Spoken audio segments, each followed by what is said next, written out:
Hi, I'm Glenn Greenwald of The Intercept, and I'm in Rio de Janeiro, Brazil, in the wake of what was a stunning election held nationwide. And I'm here with two Brazilian journalists who are my colleagues at The Intercept Brazil, which is the Portuguese-speaking media outlet that we at The Intercept created to cover Brazilian politics with Brazilian journalists. I'm here with Bruna de Lara and Victor Poggi, and we're here to talk about the aftermath of the election, what just happened, why the nation is so stunned, and what implications it has, and what light it shines on what's happening in democracies elsewhere in the world. So as most of you have probably heard, the sort of top line news is that a very far-right extremist candidate for president, Jair Bolsonaro, came in first, but he fell just short of the 50% needed to win the presidency without a runoff. He ended with about 46%.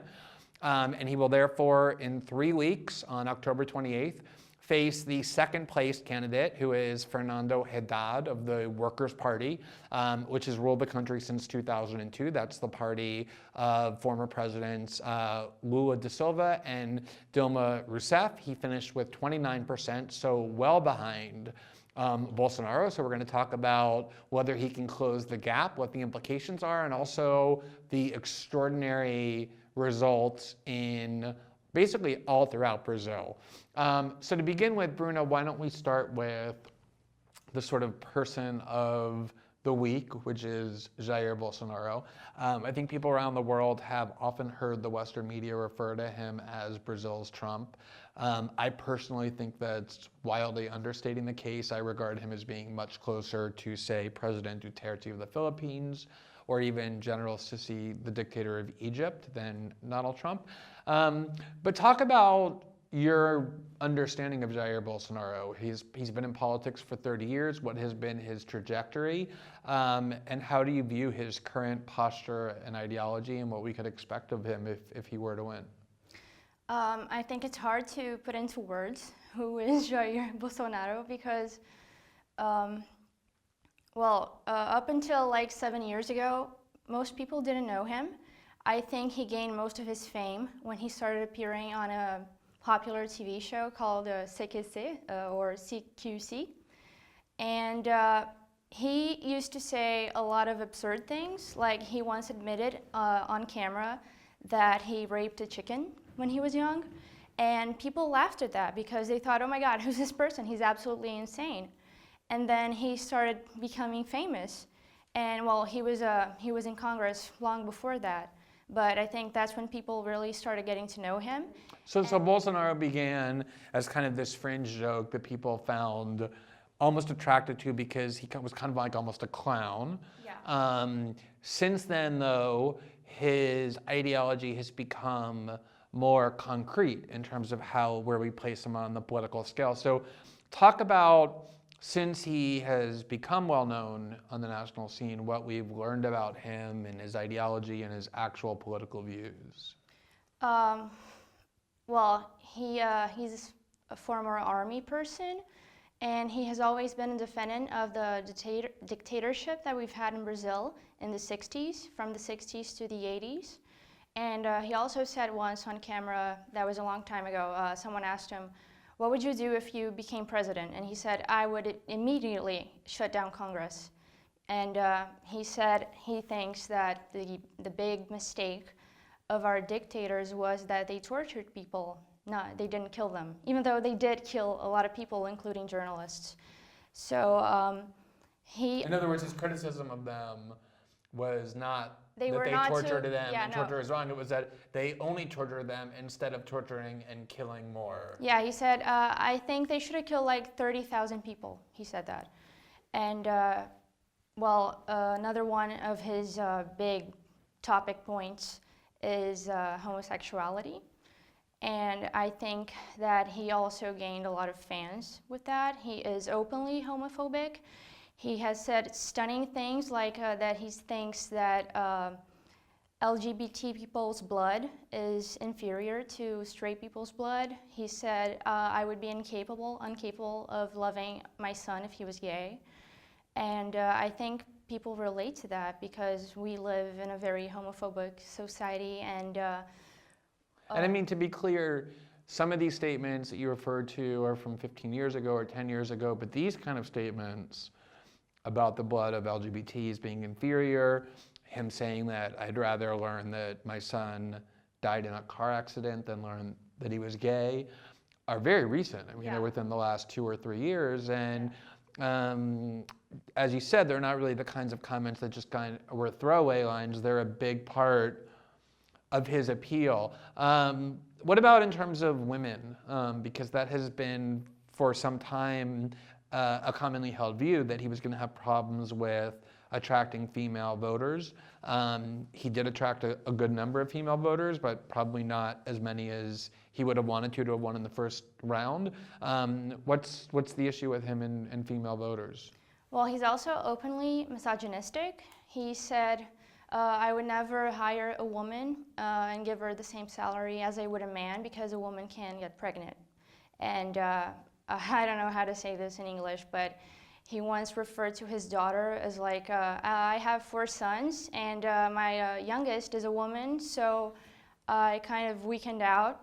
He basically said he conceived his 5th child, which was a daughter after 4 sons, as a moment of weakness. Yeah, like that. And the problem is that we have,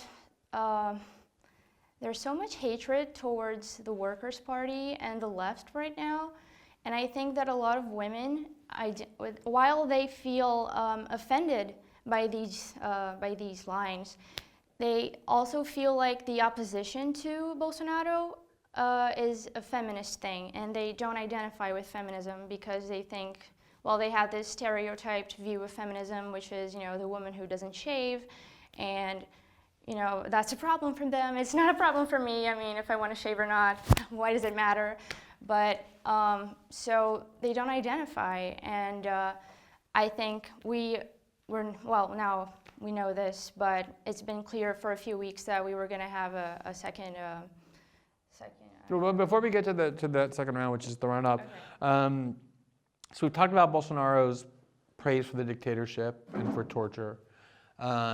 We've talked about his attitudes toward LGBTs and to women. Let's just, before we get to Victor and to talk about Bolsonaro's opponent, talk a little bit about Bolsonaro's views on and promises regarding what is maybe the biggest issue here in Brazil, which is the epidemic of violence that is a genuine concern for every social class, for every kind of person in every region of Brazil. Talk about some of the things Bolsonaro has said he intends to do or believes should be done with regard to violence and crime. Well, first he wants to revoke a law that prohibits people from having guns, and that's a big thing for him. If you see him in every in every rally. He's always going like this with his hands, or he's taking objects and pretending they're guns. He held a kid's hand and made her do this, So he thinks everyone should have guns, and that's the solution to violence. And he thinks, well, we have a saying here in Brazil that good criminal is a dead criminal. The only good criminal is a dead criminal. Yeah. And well, he's a big supporter of that. And I think if you really look at his political career, you're going to see that he doesn't have any concrete, propositions when it comes to public security. But again, this sort of hate speech speaks to the people who are suffering violence.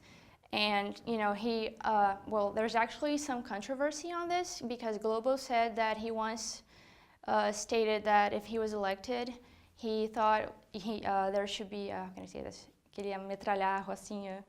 He would kill everyone in Rocinha, like on a helicopter. Rocinha being one of the biggest, basically the biggest favela or the biggest slum in all of Latin America. It's in Rio de Janeiro. It's a slum filled with hundreds of thousands of poor people, a tiny percentage of whom are involved in drug trafficking. Yeah, and he basically said, okay, let's shoot everybody, and. I mean, I think, one of the things that we can say for sure about Bolsonaro is he has publicly promised to give what he calls carte blanche to the police to go in and kill people. He's indignant when police officers are held accountable when they kill innocent people. He talks very much about crime policy as being like war, which is unsurprising, I guess, from an army captain, saying if innocents die, that's just how it is, and that's very much his attitude when it comes to communities.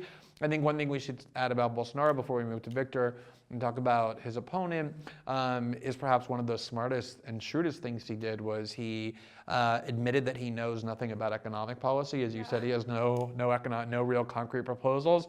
And retain this economic guru who's a trained University of Chicago neoliberal who essentially wants to privatize everything. And that has resulted in a lot of the richest parts of Brazil that were originally quite afraid of Bolsonaro coalescing behind him.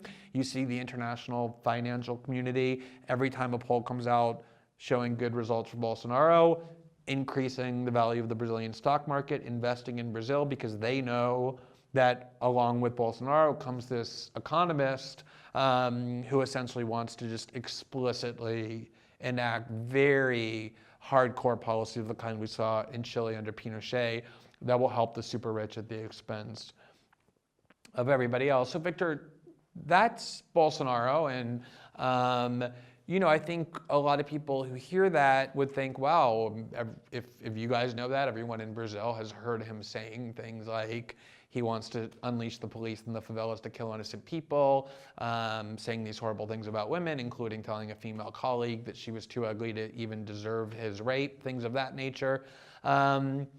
So let's talk then about his opponent, because that's obviously an important part in understanding why Bolsonaro just ended with 46% of the vote and why he's the favorite to win the runoff. Talk about who his opponent, Fernando Haddad, is and what the role of his party, the Workers' Party, is in this election, and whether or not it's a realistic possibility that Haddad could close this gap over the next 3 weeks and prevent Bolsonaro from ascending to the presidency.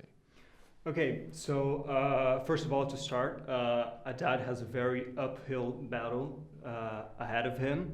It seems rather like a difficult thing for him to be able to close that gap, although stranger things have happened, so you can never know.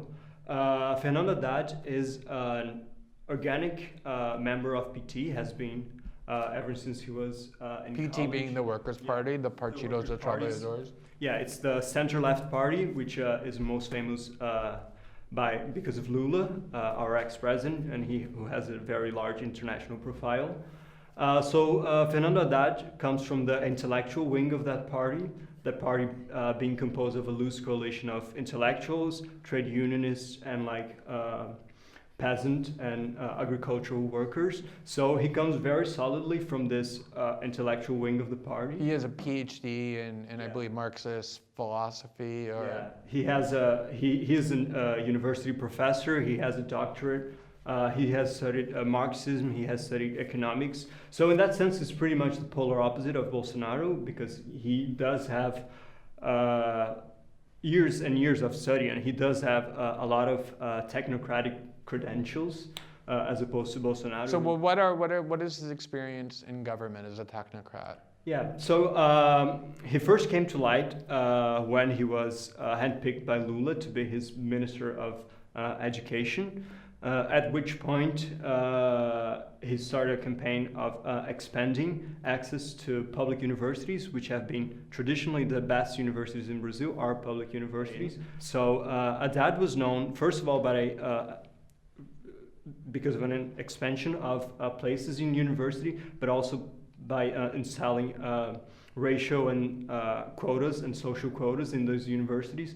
So this is pretty much what he's famous for when he was an education minister. And then after that, he was mayor of São Paulo, which is the biggest city in Brazil and in South America. So it's a really important position in Brazilian politics. And he ran for that, I believe, in 2012. Yeah, so and 2012. won the election of the biggest city in Brazil, a city of 15 million people, something like that. And he was for a while during this election. He got very famous because he is like smart, and he's young, and he looks good, and he was like this like brand new mayor that's like so cool and interesting. And then he did get very famous internationally. He had a close relationship with the mayor of Paris and mayor of Berlin. He was famous for like making the city more bike friendly, trying to invest in public transport, buses and stuff. And when it came the time for his re-election in 2016, it was during the height of the anti-PT movement, when his and his party's popularity were at its lowest. He lost in the first round to a wealthy businessman. He got destroyed, basically. Yeah. So, and not only did he lose to this newcomer, kind of genuinely Trump-like businessman who became the mayor of Sao Paulo, but he even got fewer votes than the people who left their ballots blank, which really kind of dragged down his star, to say the least. Yeah. But just to conclude, tie up this issue with Haddad versus Bolsonaro, all of this sounds really good so far. So you have Lula, who won in 2002 and 2006 and left office with an 86% approval rating, was regarded widely as one of the most successful statesmen on the planet. He was able to handpick Dilma, who then won, the first female president of a patriarchal, very patriarchal country, as Bruna suggested earlier, one of the biggest democracies in the world. And she then served for her first term, and everything was going well. People were being lifted out of poverty. PT was popular. And she got reelected by a narrow margin in 2014. So how did we get to the point where the Workers' Party has won 4 consecutive national elections? It was very popular. Lula was beloved nationwide. Now Lula is in prison. Dilma got impeached. Haddad, as you said, got destroyed in his effort to be reelected. How did it all collapse so completely? And what role does that collapse of PT, of the Workers' Party, play in this election? So yeah, that's a very good question. So I just want to go back a bit to understand the relationship between PT and our political establishment, because it's very interesting. Because from one side, PT, it's fairly outside of the mainstream political establishment, in the sense that while all the parties, or most of the parties, that make up the Brazilian political system have originated from the dictatorship that Bruno was talking about. So this is when the different parties appeared, and as we transition from the dictatorship to the democracy, the parties that were within the political system reorganized in the democracy. PT, on the other hand, has its origins solidly outside of that political center of the dictatorship. It started from loosely associated anti-dictatorship and pro-democratic forces that evolved to form a party, which was then seen with like a lot of unease by the traditional parties of Brazil. Right, so Lula pivots to the center, and I think it's fair to say they've spent the last 12 years or so governing not as a far-left party comparable to, say, Cuba or Venezuela, as is often accused, but much more almost, maybe you wouldn't go so far as to say the Democratic Party, but something in between. They've done well with banks and corporations. They've been financed by a lot of rich people who became quite comfortable with PT. So that still leads us to the question of now, in the current state, of how did this all come crashing down? Given exactly what you just said, that PT moderated, that they formed alliances with the elites, that they no longer were really a threat, why has this country gone in the attack against PT to the point where they're ready to run into the arms like a demagogue like Bolsonaro to prevent PT from returning to power? Yeah, so when Lula and PT were finally accepted to the acceptable spectrum of Brazilian politics, they were on one hand accepted, but it was a bit uneasy, so there was a lot of resentment still, both from sectors of the political system and from sectors of the elite. And as we have had forever in Brazil a long history of political corruption, as these corruption scandals were starting to appear in Lula's government, and there were quite a few,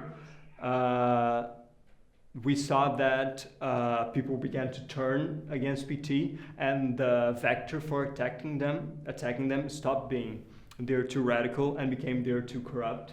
So PT became largely associated with corruption in the minds of many people, a significant chunk of the Brazilian voters. In addition to that, even though Lula's government and subsequently Dilma's government were very good for most businesses, a lot of people were making a lot of money, the big banks, the big companies. What it became clear, at least to me, was that they were happy to get rid of them once an opportunity arose. And so in 2014, when Dilma wins her second round by a very narrow margin, we start to see this alliance and acceptance crumble. But the first moment is that the center-right party that lost, as soon as the votes were tallied, they started arising suspicion on of whether the vote total was counted. And I think one of the things we're seeing is that in a lot of ways, PT is to some extent a victim of their own success, and that when you govern a party for so long, and then suddenly that country that has been governed by one party has a multiplicity of crises. We've talked about the crime epidemic, the corruption scandals sweeping every faction, certainly including PT, which has had genuine problems with corruption, an economic crisis of 13 million people unemployed. The party in power gets blamed for that, fairly or not, and in PT's case, there's some of each. And so you have this very high anti-PT sentiment. So let me ask you, Bruno, what your view of this question is. You went through the whole litany of how horrible Bolsonaro is to any decent human being. Why are your fellow citizens in such large numbers willing, in fact, seemingly eager, because I think one of the things we have to point out is it's not just Bolsonaro, but his party and people aligned with him, either religiously in terms of fanaticism or politically in terms of extremism, swept governorships, state houses, huge numbers of people from his party and his wing got now to the federal Congress. If he is president, he's going to have a massive mandate, very few limits. Why, in your view, are so many Brazilians turning to him? Is it because Brazilians are just hateful and bigoted, and like his hatred and bigotry? Is it that they're just desperate for change and don't want the party that's been governing and are willing to take anything else? I mean, what accounts for this huge shift from this center-left coalition that's been running the country, as Victor has said, and that's been winning all these elections, to this extreme right-wing radicalism? I think it's a little bit of everything. And if we think about it, like Victor said, there were a lot of corruption scandals during PT's government. And there was a study, I don't know how long ago, maybe last year, this year, that asked Brazilian people what their main concern was, and they said corruption. Corruption was above education, it was above health issues. So when they relate... And just to be clear, I mean, I think one of the things that's important to emphasize there, I think when people in Western democracies hear corruption, they think, oh, this individual politician got a bribe. When we talk about corruption in Brazil, we're talking about the entire system being governed by corruption, where billions of dollars in public monies are being put into Swiss bank accounts or being put into contracts that are wildly inflated. So it's not just a question of ethics in government, it's robbing the people of Brazil of the ability to feed their children, to give them health care, to send them to school. So when we talk about corruption in Brazil, we're talking about something quite different than I think people in other democracies think about it as being. Yeah, like he said, corruption in Brazil is structural. It has been here since forever. And I don't think there's a single party, possibly, maybe one or two, but that has been in power and that have had executive positions that has not been involved in big corruption scandals. But people relate this to the Workers' Party, and then it became a matter of you have the Workers' Party and you have whoever is against them.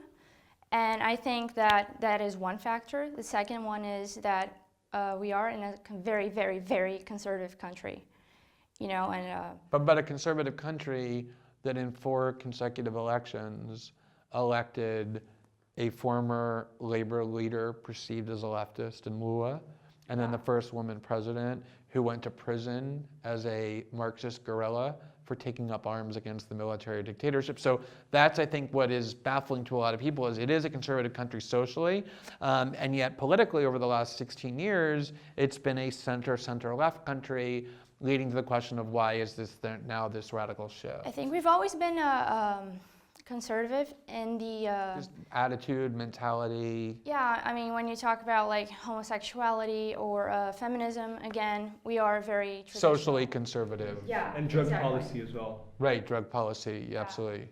But I also think that there's a lot of resentment towards the Workers' Party because a lot of people believed in them. I remember my mom, when Lula was elected, she cried because she voted for him in every election since she could vote. And now she absolutely hates Lula. And she was happy to see him in prison. And I think a lot of people feel betrayed by the Workers' Party. And there are the people who feel uncomfortable by the Workers' Party because, well, they did make a lot of changes in Brazil that are uncomfortable to the people who have always been on top. So I think it's these two things. And then, you know, when you have a candidate like Bolsonaro who is very charismatic, I mean, we can't deny that. The guy is very charismatic. And I think, again, that people relate to the things that he is saying. I mean, not everyone is openly homophobic like he is, but I think there is some level of homophobia and misogyny and racism, a lot of racism. And when you see someone who is openly saying that, that allows you to say it too. And I think there's that, and I think there's this feeling like, okay, these people have been in power for so long, and look where we are now. They got us here. And it doesn't matter that it started before them, that it's not just up to them, that we have a Congress that is very conservative and very, very corrupt. The thing is, they were in the presidency and they got us in this mess. I think that's the feeling. Exactly. So Victor, just to conclude, and that's the perfect segue to this last question, which is what Bruno's saying is, look, part of Bolsonaro's constituency likes his homophobia and his racism and misogyny, even if they're not primarily animated by it, they kind of like the fact that he says these things that are prohibited. But at the same time, they like the fact that even though it's not really true, since he's been in Congress for 30 years and allied with a lot of these corrupt politicians, he at least is perceived as being this outsider threatening to destroy a system that they hate. And on some level, they're thinking, however bad Bolsonaro is, the thing I hate most is the system that has ruined my life. So in a lot of ways, this debate that we're having is there's parallels to why was Brexit enacted in the UK. Was it because people hate immigrants or because they just hate the EU? Do people elect Trump because they love his racism and misogyny or because he railed against the political system that has destroyed the middle class? Are people turning to far-right parties in Western Europe and even Eastern Europe because they hate migrants and immigrants and foreigners of all kinds? Or is it because they're just devastated by globalization and internationalized organizations? And I think a lot of people have that debate about to what extent each of those factors plays a role. What's your view about how those factors are driving people into Bolsonaro's arms here? Oh yeah, I think Bolsonaro would not be possible without a very deep failure of the different factions of the political establishment. So as we saw all these corruption scandals engulf BT, the center, right, and the alternatives within the established political factions were not able to provide a genuine alternative, and for several reasons. Lula was extremely popular, so it was, in the first moment, it was very hard to be openly anti-Lula. So the opposition parties tried to claim Lula for themselves. So as opposed to Bolsonaro, who has always been fiercely anti-PT and anti-Lula. So when we see that the PT has crumbled and become toxic, and you see all these opposition parties that were once trying to get close to them, they have no credibility to claim to be a viable opposition party. And that leaves open a wide open space for demagogues like Bolsonaro, and I think he very cleverly has used this space. He has been staking out his position as a rabidly anti-PT for years now, and he was doing that by himself and like in the fringes, and it was even a bit wacky because why would he do that? And now he's like reaping the fruits of that. It's just like, it's exactly like I think what's happening in other democracies around the world, especially in the West, where this opening has been created, where previously unthinkable ideas and previously unthinkable people are becoming attractive precisely because of their unthinkability, because they're positioned on the outside of a mainstream that has failed so many people and generated so much hatred, some for good reasons and some for bad. And I think in a lot of ways, although some things in Brazil are unique that account for Bolsonaro, the level of corruption, the epidemic of violence, it's not really comparable. These trends that we're talking about, this kind of anti-establishment driving people into the arm of demagogues, is, I think, endangering Western democracies as well with exactly the same dynamic because our politics are so globalized. So that was getting to Bruno's point earlier about this kind of latent social conservatism that he's really brought to the fore. So Bruno, just to conclude, I'm sure people would want to just get some sense of, I don't know, maybe optimism or maybe there's none to offer. How do you see the next 3 weeks going? Do you hold out any hope that Haddad can beat Bolsonaro? And what do you think are the key things to look for over the next 3 weeks before this runoff happens? I don't have a lot of hope. I think all of my hope ended last week when we saw those two men ripping this sign that was honoring Marielle, who was our city councilman who was murdered in a political crime 6 months ago, about 6 months ago. And after I saw that and I learned that those two people were running for seats in our Congress and they won. As part of Bolsonaro's party. Yeah, and the guy standing next to them is possibly our next governor here in Rio. I mean, on Friday, the guy was polling at 17%, and then come Sunday, he was at 42% because he supported Bolsonaro, because he went for the first time to a debate and he supported Bolsonaro, and no one even knows how to say this guy's name. I mean, it was funny watching TV on Sunday. The people who were on Global News, which is like our CNN maybe, they didn't know how to say the guy's name because no one knows who the guy is. And he was standing next to the people who were doing something that to me seems absolutely inhuman. And so I don't have any hope. And I think that the Workers' Party have made a lot of mistakes throughout this election. Maybe the first one was throwing Haddad to the wolves, because I think he could be a good candidate in another context. But I think the Workers' Party is a lot more concerned about saving Lula's biography than they are about the country or even about the presidency right now, and I think that was a mistake. I think it was a mistake that at no point they showed up on a debate and said, okay, we made mistakes. They never said, we made mistakes. Even Bolsonaro, for the awful person that he is, went on TV last week and he apologized to the colleague who he said was too ugly to be raped. And of course, I don't believe for a second that he meant it, but he said at least he had the political savvy to acknowledge. And we'll just conclude here. That moment that you mentioned, where because I think the world remembers the assassination of Marielle Franco. In March, it really captured the entire world's attention. She was a black LGBT human rights activist who was elected to the Rio de Janeiro City Council with an incredible vote, despite coming from Maré, which is a large favela, which almost never happens here in Brazil. Was brutally gunned down in the streets. It was an incredibly powerful moment for huge numbers of people who had lost one of the few symbols of hope that they had here in Brazil.